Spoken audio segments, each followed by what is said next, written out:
পানি ও খাবারের মতোই ঘুম আমাদের জীবনের এক অবিচ্ছেদ্য অংশ।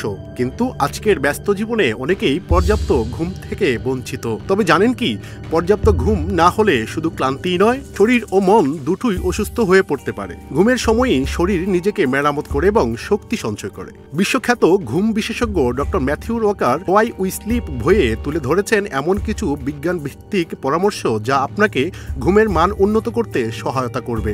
1. ঘুম না এলে বিছানা ছাড়ুন। বিছানায় আধা ঘন্টার বেশি জেগে থাকলে উঠে পড়ুন। অন্য ঘরে গিয়ে বই পড়ুন বা পডকাস্ট শুনুন, কিন্তু ফোন বা টিভি নয়। স্ক্রিনের আলো মস্তিষ্ককে জেগে রাখতে সাহায্য করে। 2. বিছানা থেকে উঠতে না চাইলে ধ্যান করুন। মন শান্ত হলে ঘুম সহজেই চলে আসবে। 3.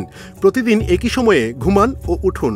ঘুমের সবচেয়ে বড় চাবিকাঠি হচ্ছে নিয়মিত রুটিন। প্রতিদিন একই সময়ে ঘুমাতে যাওয়া এবং ওঠার অভ্যাস গড়ে তুলুন। 4. ঘর রাখুন অন্ধকারে।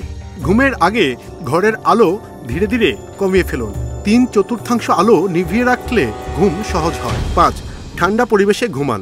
ঘরের তাপমাত্রা রাখুন 18 থেকে 18.5 ডিগ্রি সেলসিয়াস। ঠান্ডা পরিবেশ ঘুমের গভীরতা বাড়ায়। 6. ঘুমের আগে অ্যালকোহল নয়। অ্যালকোহল ঘুমে সাহায্য করে, এটা ভুল ধারণা। বরং এটি ঘুমের গুণগত মান নষ্ট করে দেয়। ঘুম কোনো বিলাসিতা নয়, এটি একটি প্রয়োজন। নিজেকে সুস্থ রাখতে হলে ঘুমকে দিন যথাযথ গুরুত্ব। স্মার্ট ঘুমের অভ্যাস গড়ুন, সুস্থ জীবন গড়ুন।